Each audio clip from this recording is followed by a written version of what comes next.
Hello et bienvenue dans une nouvelle vidéo.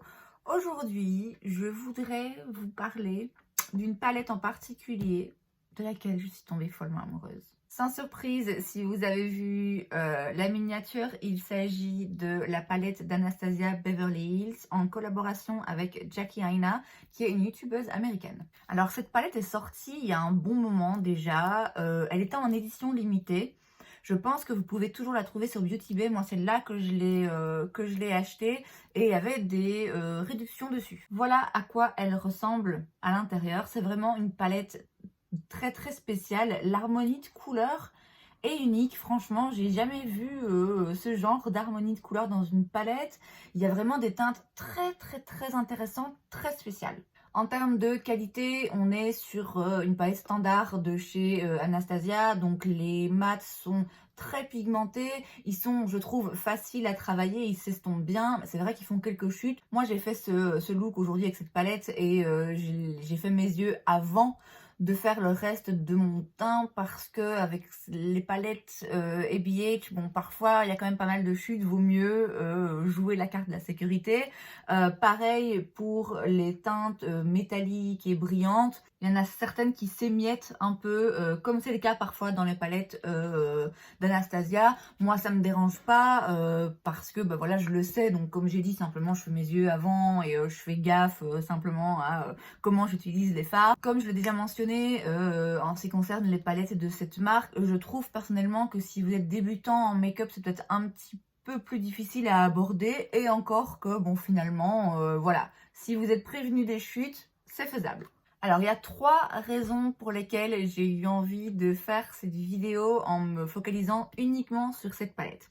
La première, c'est que je l'adore. Vraiment, j'ai eu un coup de cœur. Je ne comprends pas pourquoi il m'a fallu autant de temps pour acheter cette palette.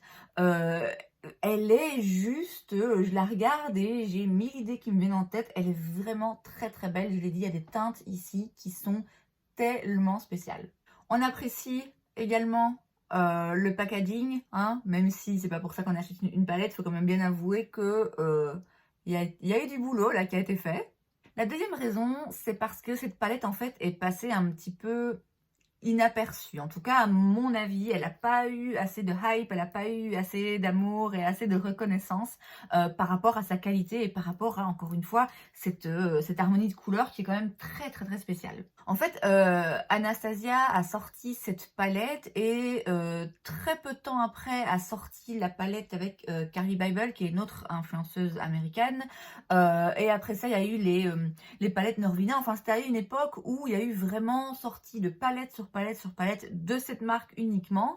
Et je me rappelle qu'à l'époque, justement, il y avait eu quand même pas mal de youtubeuses beauté qui s'en prenaient un petit peu et qui disaient d'une part, on n'arrive plus en fait à suivre, c'est un petit peu trop, et d'autre part, c'est quand même dommage de sortir une collaboration avec une youtubeuse, de donner en fait la chance à une youtubeuse beauté de faire une collaboration et de s'exprimer de cette façon, et puis finalement de pas la promouvoir suffisamment, de pas la mettre assez en avant, et de voilà, de sortir palette sur palette, ce qui fait que finalement bah, on oublie un petit peu l'existence de celle-ci. Et comme j'ai dit, voilà, a priori c'était en édition limitée et je trouve ça assez injuste parce que pour moi ça a le mérite d'être dans une collection permanente et ça a le mérite d'être dans votre collection. Vraiment, si vous pouvez encore la trouver, et je pense que c'est le cas, en tout cas sur Beauty Bay, foncez parce qu'elle est vraiment très spéciale. Et la troisième raison pour laquelle j'avais envie de faire une vidéo dédiée à cette palette, c'est parce que bien que, comme je l'ai dit, elle est assez unique en son genre et très spéciale, elle m'a quand même fait beaucoup penser à une autre palette, et je vais pas aller jusqu'à dire que ce sont des dupes vraiment, parce que bah, déjà il y a plus de teintes dans la palette ABH et puis il y a des différences, je vais vous les montrer, mais quand même il y a beaucoup de teintes qui se retrouvent dans une palette Pat McGrath, et trouver des dupes pour ce genre de palette, c'est quasiment impossible. Alors la palette en question, c'est la Mothership et c'est la numéro 5. Donc comme je vous l'ai dit, c'est pas un dupe parfait parce que bah, déjà ici vous avez 10 teintes, dans la IBH vous en avez 14, donc vous avez plus de choix dans la palette Anastasia. Et on va quand même pas se mentir, il y a certaines teintes de chez Pat, surtout les fards duochromatiques qui sont très pailletés, très brillants. Voilà, on peut pas vraiment trouver d'équivalent sur le marché, en tout cas d'après moi. Et c'est pas exactement la même chose dans cette palette, mais quand même, il y a pas mal de teintes présentes dans cette palette qu'on peut retrouver dans la ABH.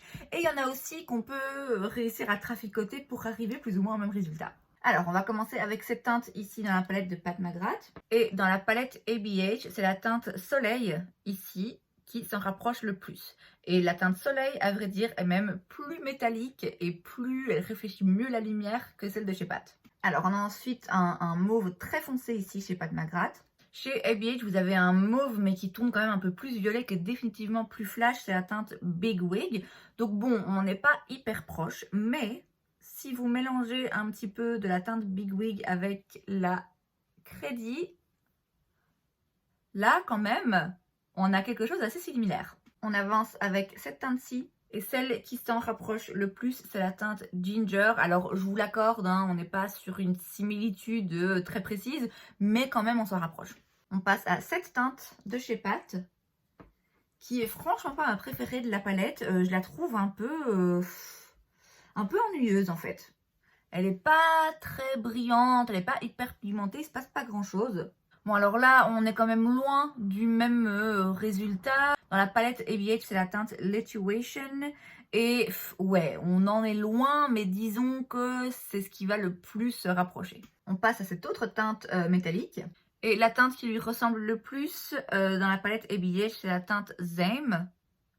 Alors, on est plus sur un rose doré qu'un doré, mais encore une fois, si on triche un petit peu et qu'on y mélange la teinte Dwalaz, là, on commence à bien se rapprocher et je ne sais pas si vous voyez à quel point c'est métallique ici, c'est vraiment très beau. On passe ensuite à ce brun très foncé. Bon, alors ce sont des mats, hein. On dirait qu'ils sont brillants parce que y a plein de paillettes de mes swatchs précédents. Mais vous voyez, donc ici c'est la teinte Crédit et on est quasiment sur la même chose. Alors cette teinte rose très pailletée, très brillante, vraiment magnifique de chez Pat. Honnêtement, là, je peux pas faire grand chose. Je peux pas vraiment trouver la même chose dans la palette ABH, mais on va essayer de tricher un petit peu pour essayer de s'en rapprocher. Et donc, j'utilise d'abord la teinte Suprême, qui est donc un rose bonbon mat. Et je rajoute encore un peu de Dwalaz au-dessus. Je sais pas si vous voyez, en termes de ton, en tout cas, on s'en rapproche. Clairement, en termes de lumière, en termes de pailleté et de métallique, bon, c'est pas la même chose, mais voilà, je vous l'ai dit quand même, les fards de chez Pat McGrath, c'est quand même vraiment quelque chose d'assez unique.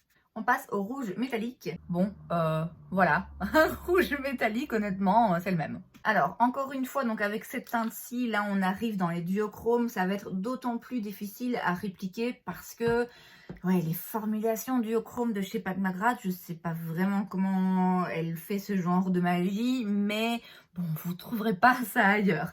On a néanmoins une teinte dans la palette d'Anastasia qui s'en rapproche un petit peu. En tout cas, on a un duochrome et ça, c'est quand même assez exceptionnel parce que il me semble pas que j'ai déjà vu de duochrome dans d'autres palettes ABH. Et donc celle-ci, c'est la teinte Sponsored.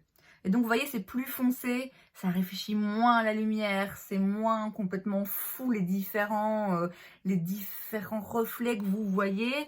Mais bon, ça reste quand même une très très jolie couleur. Et enfin, encore un autre fard duochrome de Pat McGrath qui, donc encore une fois, va être très très difficile à répliquer. Mais là quand même, on a quelque chose, encore une fois, qui s'en rapproche pas mal. Et c'est la teinte Trust Issues chez ABH.